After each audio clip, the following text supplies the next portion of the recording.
नमस्कार विद्यार्थी मित्रांनो, FYBSC कॉम्प्युटर सायन्सच्या mathematics paper second semester second graph theory chapter 1 an introduction to ग्राफच्या लेक्चर 2 मध्ये आपले पुन्हा एकदा स्वागत. आज आपण टाइप्स ऑफ ग्राफ डिस्कस करणार आहोत. Weighted graph, a graph in which every edge is assigned to it some positive real number called weight of that edge is called weighted graph. एखाद्या ग्राफच्या एजेसला प्रत्येक एजला काही किंमत दिलेली असते. अशी सर्व एजेसच्या किमतींची बेरीज जर केली तर त्याला total weight of that graph असं म्हणतात आणि अशा ग्राफला आपण वेटेड ग्राफ असं म्हणणार. So the total weight of graph G is weights of all edges of graph. एक्झाम्पलमध्ये तुम्ही बघताय हा ABCDE हा जो ग्राफ दाखवला आहे याच्या प्रत्येक एजला काही ना काही किंमत असाइन केलेली आहे म्हणजे दिलेली आहे. ह्या सर्व किमतींची जर तुम्ही बेरीज केली तर टोटल वेट ऑफ ग्राफ होणार आहे. So total weight of above graph कसं लिहिताल तुम्ही 3 + 2 + 5 + 1 + 4. बेरीज कशाही पद्धतीने करा शेवटी 15च येणार आहे आणि म्हणून total weight of that graph is 15.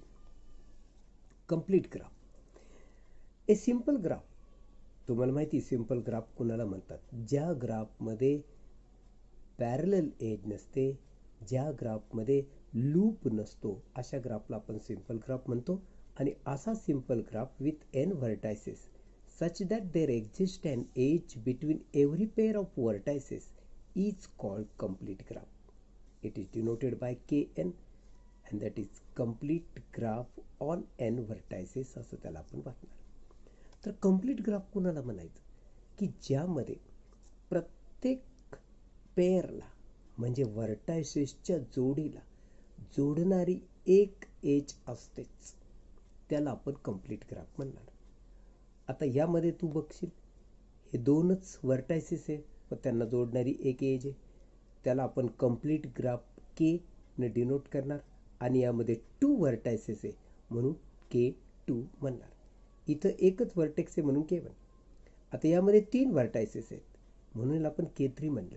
आणि प्रत्येक 2 व्हर्टायसेस एका एजने जोडलेले आहेत म्हणून अशा ग्राफला आपण कंप्लीट ग्राफ म्हणणार. इथं 4 व्हर्टायसेस आहेत म्हणून K4 म्हणलं आणि 4ही व्हर्टायसेस एकमेकाला जोडलेले आहेत. इथं 5 व्हर्टायसेस आहेत आणि म्हणून त्याला K5 म्हणलं म्हणजे कंप्लीट ग्राफ ऑफ 5 व्हर्टायसेस. आणि प्रत्येक 2 व्हर्टायसेसची एका एजनं जोडलेल्या आहेत, हे नीट लक्षात ठेवा. सो टोटल व्हर्टायसेस जर n आहेत आणि each vertex is joined to remaining n-1 vertices, so therefore each vertex has degree n-1. कारण प्रत्येक व्हर्टायसेस जर n-1 व्हर्टायसेसनी जोडलेली आहे तर प्रत्येक व्हर्टेक्सची डिग्री झाली n-1. आणि अशा रीतीनं टोटल डिग्री ऑफ ग्राफ आपण कशी लिहितो? Number of vertex into degree of each vertex. So number of vertices जर n आहेत आणि डिग्री ऑफ ईच व्हर्टेक्स जर n-1 आहे तर total degree of graph KN कशी झाली? n into n-1. पण तुम्हाला माहिती आहे टोटल डिग्री ऑफ ग्राफ आपण कशी लिहितो? 2 into number of edges. So हे दोन्ही पण टोटल डिग्री ऑफ ग्राफ असल्यामुळे आपण असं लिहिणार या दोघांना इक्वेट करून n into n-1 is equal to 2 into number of edges. मग तुला जर कंप्लीट ग्राफच्या नंबर ऑफ एजेस जर काढायचे असतील तर ह्या 2 ने याला भाग. अशा रीतीने number of edges in KN is equal to n into n-1 upon 2. Next concept आहे रेग्युलर ग्राफची. A simple graph G in which all vertices of graph have same degree is called a regular graph. म्हणजे एखाद्या ग्राफमध्ये प्रत्येक व्हर्टायसेसची degree ही same असेल तर त्याला आपण रेग्युलर ग्राफ असं म्हणणार. If every vertex has degree K where k is any positive integer, then the graph G is said to be k regular graph. आता जर प्रत्येक वर्टेक्सची डिग्री जर k आहे तर त्याला आपण k रेग्युलर ग्राफ असं म्हणणार, हे लक्षात ठेवा. Also note, if each vertex has degree k and there are n vertices, then we can denote it as krn किंवा KRN असं आपण त्याला लिहिणार. के म्हणजे काय? प्रत्येक वर्टायसेसची डिग्री. एन म्हणजे काय? Number of vertices. असं आपण रेग्युलर ग्राफ डिनोट करतो. आता एक एक्झाम्पल बघून घ्या. इथं तुम्हाला टोटल 6 वर्टायसेस दिसत आहेत. प्रत्येक वर्टेक्स हा 2 वर्टायसेसशी जोडलेला आहे. म्हणजे प्रत्येक वर्टायसेसची डिग्री झाली 2. म्हणून याला आपण 2 रेग्युलर ग्राफ असं पण म्हणतो, किंवा याला लिहिताना असं पण लिहितो 2R6. 6 काय? टोटल नंबर ऑफ वर्टायसेस आहे. 2 काय? प्रत्येक वर्टायसेसची डिग्री. म्हणून 2R म्हणजे रेग्युलर, 6 म्हणजे टोटल नंबर ऑफ वर्टायसेस, असं आपण त्याला डिनोट करणार. आता ह्याला मी 3 रेग्युलर ग्राफ असं पण म्हणणार, किंवा 3R8 असं पण म्हणणार. आता 3R8 म्हणत असताना प्रत्येक वर्टेक्सची डिग्री 3 आहे हे लक्षात ठेवा. म्हणजे यातला कोणताही तुम्ही वर्टेक्स घ्या, तो इतर 3 वर्टेक्सला जोडलेला आहे. 1 2 3. समजा तुम्ही हा घेतला तर हा बघा 1 2 3 वर्टायसेसला जोडला. म्हणजे प्रत्येक वर्टेक्स हा 3 वर्टायसेसला जोडलेला असल्यामुळं ह्याला आपण 3 रेग्युलर ग्राफ असं म्हणणार. कारण प्रत्येक वर्टायसेसची डिग्री झाली 3. आणि ह्यालाच टोटल नंबर ऑफ 8 वर्टायसेस असल्यामुळं आपण असं पण लिहिणार 3R8. या ग्राफकडे बघ. प्रत्येक वर्टेक्स, इथं 2च वर्टायसेस आहेत, ते 2 न जोडणारी एक रेषा पण आहे. मग हा एकाला जोडलेला आहे, किंवा हा विचार केला तर तो सुद्धा एकाला जोडला आहे. म्हणजे हा 1 रेग्युलर ग्राफ झाला, कारण यातल्या प्रत्येक वर्टेक्सची डिग्री झाली 1. आणि म्हणून याला तुम्ही 1R2 असं पण लिहिणार. 2 म्हणजे टोटल नंबर ऑफ वर्टायसेस, 1 म्हणजे प्रत्येक वर्टेक्सची डिग्री. इथं बघ, प्रत्येक वर्टेक्स हा 3 डिग्रीचा आहे. म्हणजे प्रत्येक वर्टेक्सला 3 वर्टायसेसनी जोडलेलं आहे. म्हणून त्याला तुम्ही 3 रेग्युलर ग्राफ असं पण म्हणतात. किंवा टोटल नंबर ऑफ 4 वर्टायसेस आहेत, म्हणून तुम्ही असं पण लिहिणार ना 3R4. A complete graph KN is n-1 regular, हे लक्षात ठेवायचं. आता बायपार्टाइट graph. A simple graph GVE in which vertex set V is partitioned into 2 non-empty disjoint subset V1 and V2 such that every edge of G has its one end vertex in V1 and other end vertex in V2. Then the graph G is called bipartite graph and the collection V1 and V2 is called bipartition. बायपार्टाइट graph म्हणजे काय?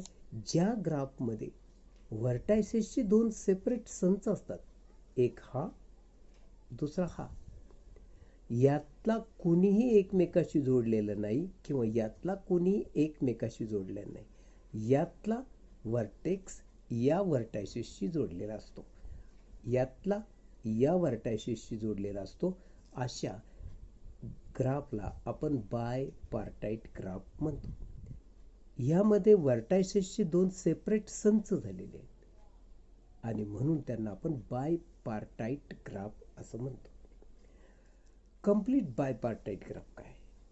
तर a bipartite graph in which there exist and edge between every vertex in V1 and every vertex in V2 is called complete bipartite graph. नीट बघा, हा पहिला, याला K33 असं का म्हटलं? पहिली गोष्ट तर के म्हणजे कंप्लीट. कंप्लीट याचा अर्थ काय? दोन सेपरेट संच जे आहेत त्यातला प्रत्येक वर्टेक्स, प्रत्येक संचातला वर्टेक्स हा समोरच्या संचातील प्रत्येक वर्टायसेसला जोडलेला आहे, म्हणून तो कंप्लीट ग्राफ झाला. आता याचे दोन पार्टिशन आहेत, म्हणून तो बाय पार्टाइट ग्राफ झाला. हा पहिला पार्टिशन आहे एक्स वाय झेड वर्टायसेसचा, तर दुसरा पार्टिशन आहे यू व्ही आणि डब्ल्यू वर्टायसेसचा. हे दोन पार्टिशन झाले वर्टायसेसचे.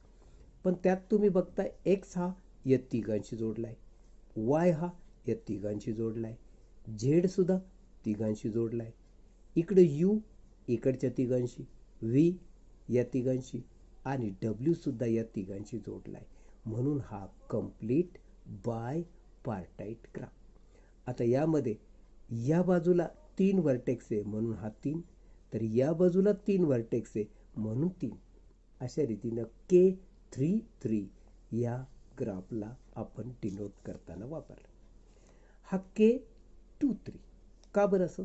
या ग्राफमध्ये दोन संच जे आहेत वर्टायसेसचे, त्यातला हा पहिला संच आहे ज्यात 2 एलिमेंट आहेत, तर दुसरा संच आहे ज्यामध्ये 3 एलिमेंट आहेत. इथं 2 वर्टायसेस, इथं 3 वर्टायसेस, म्हणून हा 2 3. आता के का? कारण तो कंप्लीट ग्राफ आहे. कशावरून? हे दोन्ही पण या 3 वर्टायसेसला जोडलेले आहेत, तर हे तिन्ही या 2 वर्टायसेसशी जोडलेले आहेत, म्हणून याला आपण कंप्लीट बाय पार्टाइट ग्राफ म्हणणार आणि डिनोट करणार K23. या ग्राफमध्ये पण तसंच आहे. हा कंप्लीट आहे म्हणून के लिहिलं, कारण यातल्या या संचातील प्रत्येक घटक या संचातील घटकांशी जोडलेला आहे, तर या संचातील प्रत्येक घटक हा या घटकाला जोडलेला आहे, म्हणून याला आपण कंप्लीट म्हणणार. या बाजूला 3 वर्टायसेस आहेत, ते या बाजूला 5 आहेत, म्हणून याला आपण 3 5 असं म्हणणार आणि डिनोट करताना K35 असं डिनोट करणार. नेक्स्ट ग्राफची कन्सेप्ट आहे cycles. The cycle Cn is a graph if n is greater than or equal to 3 consists of n vertices 1 2 3 n and edges 1 2 2 3 3 4 up to n minus 1 n आणि n1. हे अशा पद्धतीने एजेसला जोडलेलं आहे. So in cycle Cn degree of each vertex is 2, that is 2 regular. So number of edges are n and degree of graph is 2n. नीट बघ, cycle हा Cn न denote होणारा ग्राफ आहे. सायकल एक ग्राफचा प्रकार आहे, त्यामध्ये नंबर ऑफ वर्टायसेस 3 किंवा 3 पेक्षा जास्तच असतात. यामध्ये n वर्टायसेस असतात, 1 ते n, आणि यामध्ये एजेस कशा जोडलेले असतात? पहिल्या वर्टेक्सला दुसरा वर्टेक्स, दुसऱ्या वर्टेक्सला तिसरा, तिसऱ्याला चौथा, अशा रीतीनं शेवटून दुसरा शेवटच्याला आणि फायनली शेवटचा परत पहिल्या वर्टेक्सला जोडलेला असतो. अशा रीतीनं एक सायकल पूर्ण होतो, म्हणून या ग्राफला सायकल असं म्हटलं जातं. तो आपण Cn ने डिनोट करतो. दुसरी महत्त्वाची गोष्ट, यामध्ये पहिला दुसऱ्याला, दुसरा पहिल्याला अशा पद्धतीने जोडलेले असल्यामुळं, म्हणजे प्रत्येक वर्टेक्स हा 2च वर्टायसेसला जोडलेला असतो, म्हणून याला आपण 2 रेग्युलर ग्राफ असं म्हणणार. कारण यातला प्रत्येक वर्टेक्सची डिग्री 2 असते, म्हणून तो 2 रेग्युलर ग्राफ असतो, हे लक्षात ठेवा. नंबर ऑफ एजेस जर आपण n ने डिनोट केल्या तर टोटल डिग्री ऑफ ग्राफ होणार 2n. त्याचे एक्झाम्पल बघा. हा C3 म्हणजे यामध्ये 3 वर्टायसेस आहेत म्हणून C3. C म्हणजे सायकल.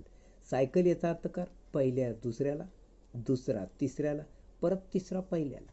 ही एक जोडण्याची सायकल होते कंप्लीट, म्हणून तो सायकल टाईपचा ग्राफ. आणि त्यामध्ये 3 वर्टायसेस आहे म्हणून C3. इथं 4 वर्टायसेस आहेत म्हणून C4. पहिला दुसऱ्याला, दुसरा तिसऱ्याला, तिसरा चौथ्याला, तर परत चौथा पहिल्याला. म्हणजे एक सायकल पूर्ण झाली म्हणून C4.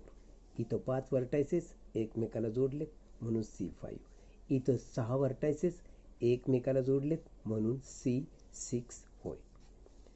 नेक्स्ट ग्राफचा प्रकार आहे तो व्हील्स. सायकलच्या पुढं व्हील्स हा प्रकार ग्राफचा सुरू होतो.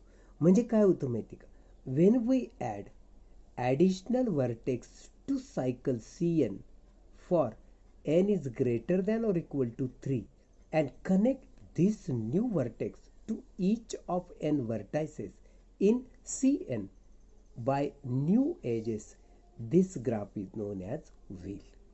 म्हणजे पहिली गोष्ट तर तुम्ही सायकल काय असते हे तुम्हाला माहिती. या सायकल ग्राफच्या प्रकारामध्ये एक एक्स्ट्रा व्हर्टेक्स असा असतो की जो प्रत्येक व्हर्टेक्सला जोडलेला असतो आणि म्हणून त्याला आपण व्हील असं म्हणतो.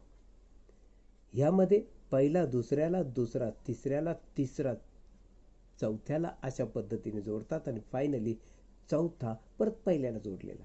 अशा पद्धतीने ही जोडणी असते आणि यामध्ये एक व्हर्टेक्स असा असतो की जो व्हर्टेक्स सगळ्यांना जोडतो नवीन एजेसने, म्हणून याला आपण व्हील म्हणतो. आता यामध्ये टोटल नंबर ऑफ व्हर्टायसेस जर तू बघशील तर 4 आहेत, पण हा मधला तो स्पेशल व्हर्टेक्स आहे तो विचारात घ्यायचा नाही, तो ॲडिशनल व्हर्टेक्स आहे. म्हणजे 1, 2, 3 व्हर्टायसेस यामध्ये आहे म्हणून तो W3. यामध्ये 4 व्हर्टायसेस आहेत, हा मधला ॲडिशनल व्हर्टेक्स आहे म्हणजे हा W4. यामध्ये 5 व्हर्टायसेस आहेत, हा ॲडिशनल आहे म्हणून याला W5. आणि फायनली हा 6 व्हर्टेक्सचा ग्राफ आहे, मधला ॲडिशनल आहे म्हणून त्याला आपण W6 असं म्हणणार. W for wheel. आणि व्हीलचं वैशिष्ट्य तो एक सायकलच असतो, फक्त मध्ये एक ॲडिशनल व्हर्टेक्स असतो आणि विशेष म्हणजे तो ॲडिशनल व्हर्टेक्स प्रत्येक व्हर्टेक्सला जोडलेला असतो, हे लक्षात ठेवा. Next subgraph, a graph H. VH म्हणजे व्हर्टायसेस ऑफ H, EH म्हणजे एजेस ऑफ H. असा व्हर्टायसेस आणि एजेस असणारा H हा एक ग्राफ आहे. Is called subgraph of G.